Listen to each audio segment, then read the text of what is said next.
In tonight's news edition, His Majesty the King visits hospitalized gendarmerie and public security personnel injured in last week's clashes with angry protesters as tribe leaders denounce rioters' attacks on public property. Jordan condemns the Israeli aggression on Palestinians in Gaza as a fifth day of Israeli strikes on the Gaza Strip kill at least 11 Palestinian civilians. And representatives of the Syrian government and opposition members meet in Tehran for a national dialogue which endeavors to resolve civil conflict in the country and across the border. Good evening and welcome to the news at 10. His Majesty the King called on Al Hussein Medical Center to check on the condition of hospitalized gendarmerie and public security personnel injured in violent riots last week over a hike in fuel prices. Director General of Royal Medical Services Abdulaziz Ziyadat briefed His Majesty on their health situation, while His Majesty gave instructions to provide the injured personnel with the highest medical attention to ensure their speedy return to their families. Zain Abu Soufe has the details. While visiting the injured, His Majesty praised the gendarmerie and public security personnel for the national duty they shoulder as they strike the balance between protecting people's constitutional right to freedom of expression and keeping the order and protecting the country's institutions. The King said Jordan's security forces during the past days of widespread protests across the kingdom have demonstrated high level of responsibility, tolerance, and good judgment in dealing with the recent events. Tribal chiefs and community leaders also visited hospitalized security personnel, some of whom sustained serious injuries, including gunshots, during the clashes with angry protesters. In a statement, the public security said the visitors expressed their regret to see those who were fulfilling their duty of protecting lives and property falling victim at the hands of a stray group that attempted to target Jordan's security and stability. The visitors described the recent events as a bitter experience for all Jordanians, as they witnessed public property being vandalized and government buildings being torched, but they voiced hope. The events have increased people's awareness of the need to stand together and to unite with security forces in the interest of the nation and its security. More than a dozen tribes across the kingdom issued statements denouncing the recent violence and the destructions of public property. A total of 57 public security and gendarmerie personnel were injured during 2 days of violent riots, more than 13 sustaining gunshots by armed protesters. 158 people were arrested for looting, torching buildings, blocking streets, and firing at security personnel. Zain Abu Soufe for the News at 10. His Majesty the King discussed with the Yemeni President Abd Rabbo Mansour Hadi recent developments in the region, namely Israel's ongoing aggression on Palestinians in the Gaza Strip. During a telephone conversation, the two leaders also reviewed ways of furthering Jordanian-Yemeni ties. As diplomatic efforts continue to press for a halt of Israeli strikes on Gaza and an end to the conflict in Syria, Special Envoy to the International Quartet Committee on the Middle East Peace, Tony Blair, and British Secretary of State for the Middle East, Alastair Burt, were in Amman today to discuss an end to the conflict and other Mideast issues.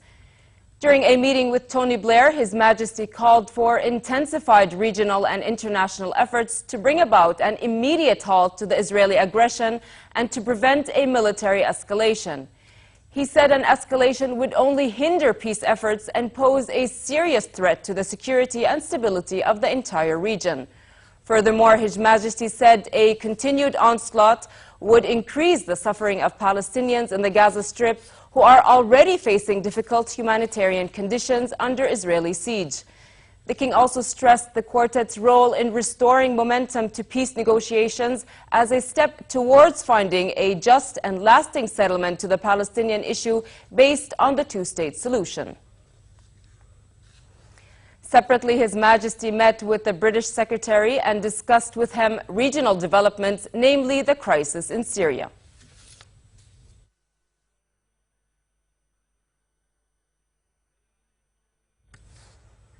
Jordan reiterated its call for an immediate end to the Israeli offensive in the Gaza Strip and voiced its strong condemnation and rejection of the aggression on the Palestinian people.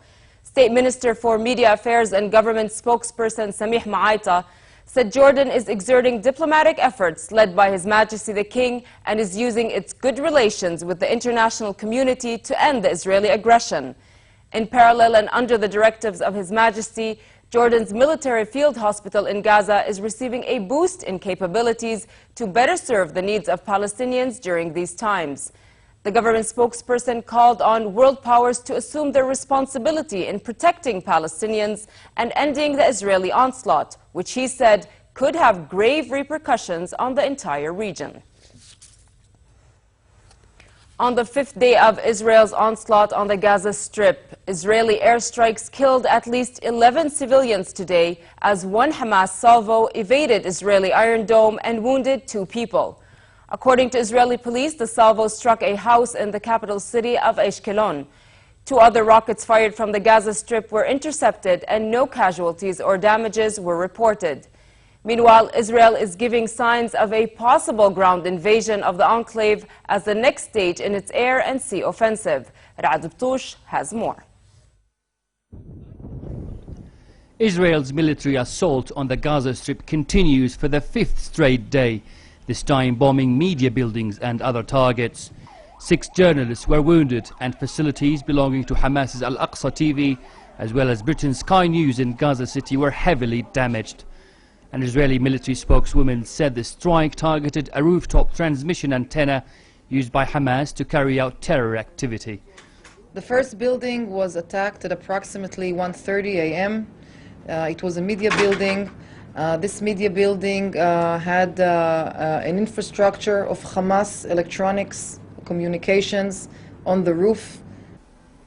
The bombing was followed by a West Bank demonstration, and a spokeswoman for the Palestinian government accused Israel of suppressing media freedom.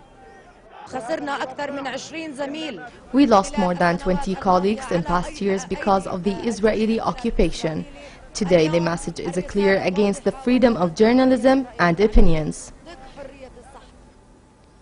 In Israel, meanwhile, 3 rockets were launched towards Israel's city of Tel Aviv this morning, with sirens sounding off for the 4th time during Operation Pillar of Defense.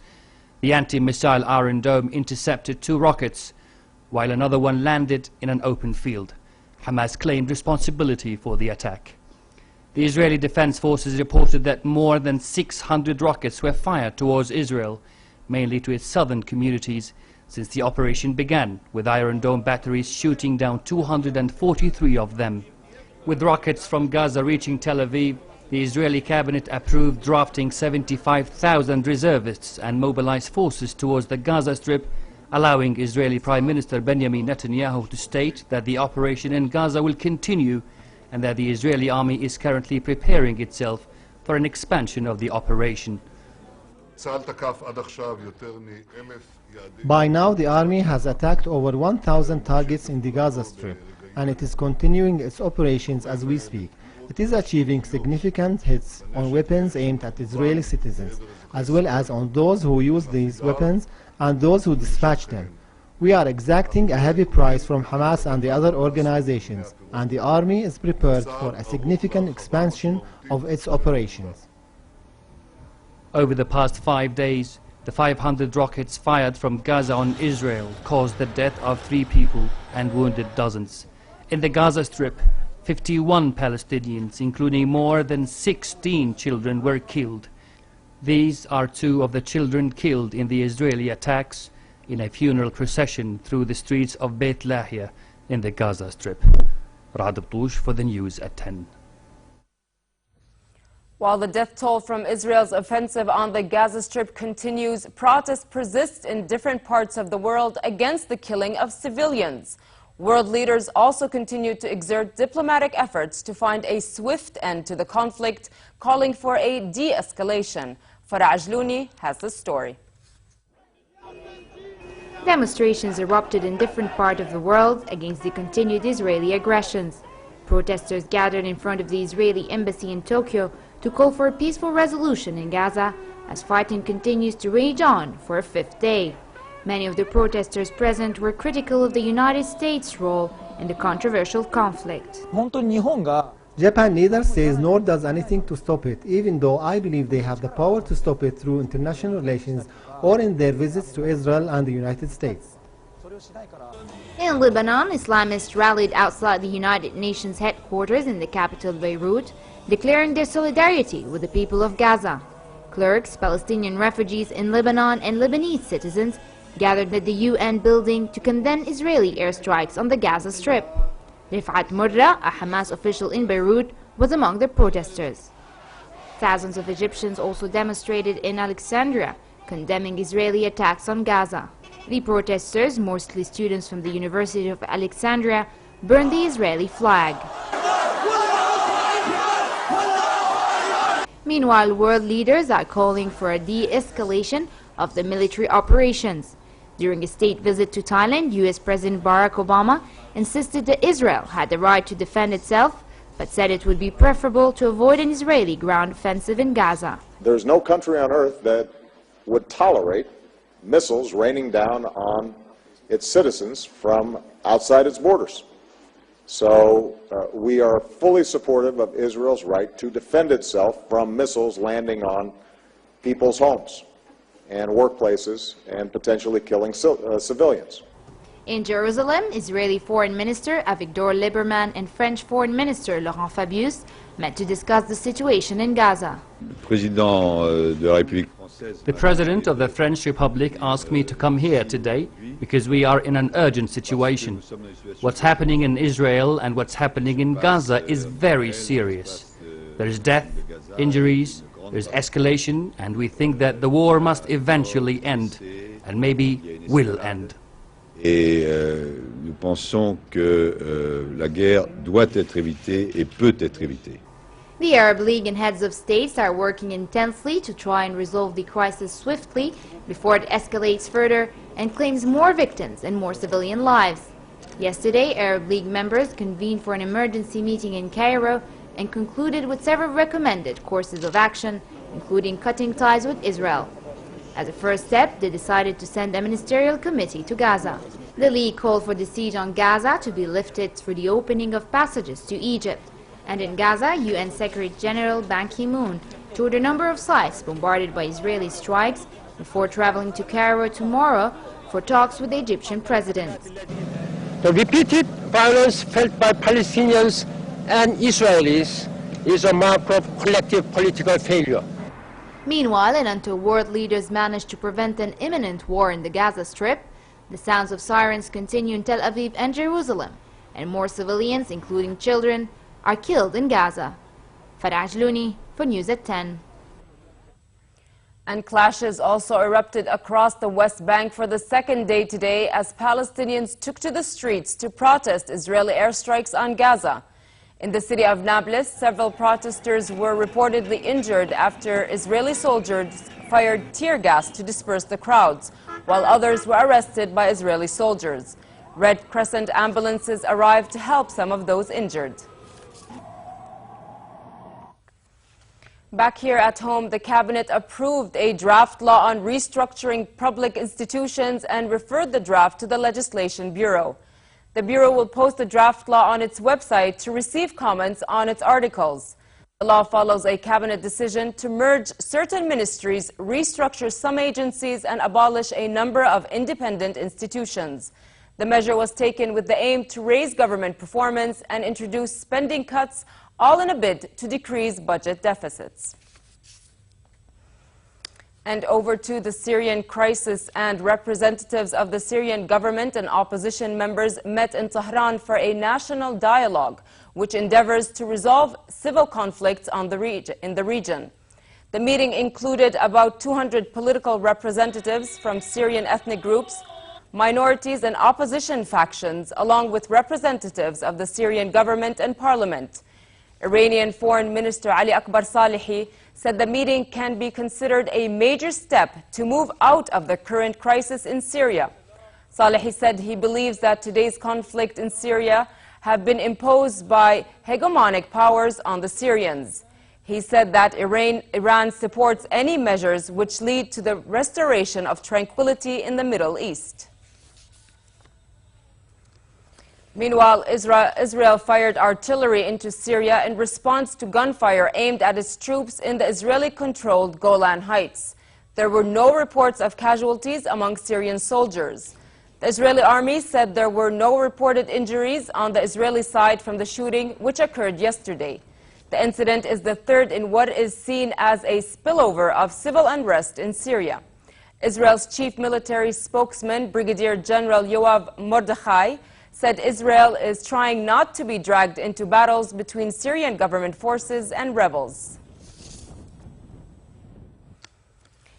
Egypt's political personalities, religious figures, and artists all called for unity between the people of the inauguration of Tawadros as the 118th leader of the Coptic Church. President Mohamed Morsi sent his Prime Minister Hisham Qandil, who emphasized the government's hope that the new pope's succession would not undermine the national unity that the previous pope had worked for. Reformist politician Mohammed al-Baradei also called on Coptic Christians and Muslims to unite for Egypt to move forward. I'd like to congratulate the Egyptian people and our Coptic brothers for the inauguration of Pope Tawadros, who, God willing, will take the same path as his predecessor, Pope Shenouda, in achieving national unity and for Egypt to always be one entity, which will help push us onwards. The church and Copts are an integral part of Egypt. Its role is similar to Al-Azhar's role and any other religious entity in Egypt. That we should all work together to develop our country. Archaeologists in Mexico have unveiled the newly restored Mayan city of Zibanche in an attempt to return the crumbling ancient metropolis to its former glory. Believed to have been inhabited until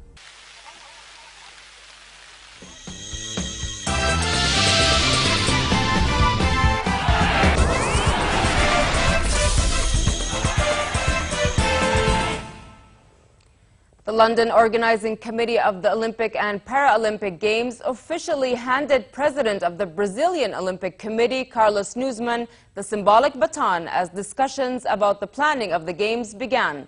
The five-day conference comes only 2 months after a scandal broke out between the two committees when British officials discovered that Brazilian members had secretly copied some of their files. Nuzman acknowledged the breach and fired 10 people immediately. Rio's organizing committee is facing many obstacles and are struggling to finish preparations on time, despite the recent economic boom in the South American country.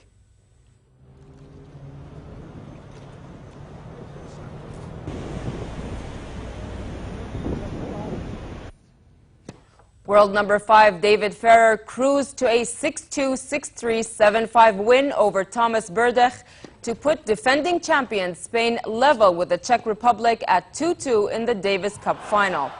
During the match, Ferrer looked fresh and one step ahead of Berdych. He opened the match with an ace and looked in control throughout the sets. Spain are bidding for a 4th Davis Cup title in 5 years, while the Czechs want to become the first country in 22 years to win the men's and women's team titles in the same year.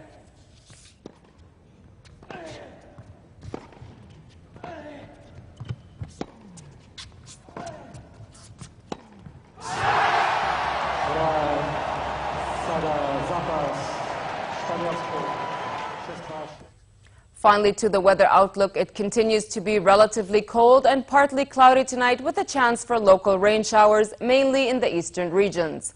A slight rise in temperature is expected tomorrow, creating moderate but relatively cold conditions in hilly areas and fair in the Badia and Jordan Valley. The Gulf of Aqaba should expect fair weather tomorrow with northerly moderate to fresh winds and slightly choppy seas. Next are the lows and highs for tonight and tomorrow.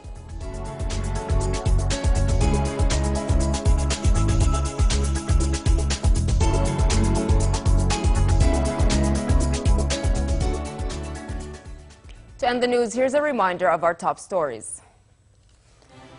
His Majesty the King visits hospitalized gendarmerie and public security personnel injured in last week's clashes with angry protesters as tribe leaders denounce rioters' attacks on public property. Jordan condemns the Israeli aggression on Palestinians in Gaza as a fifth day of Israeli strikes on the Gaza Strip kill at least 11 Palestinian civilians. And representatives of the Syrian government and opposition members meet in Tehran for a national dialogue which endeavors to resolve civil conflict in the country and across the border. With that, we come to the end of tonight's news. I'm Nancy Khair. Thank you for watching and have a good night.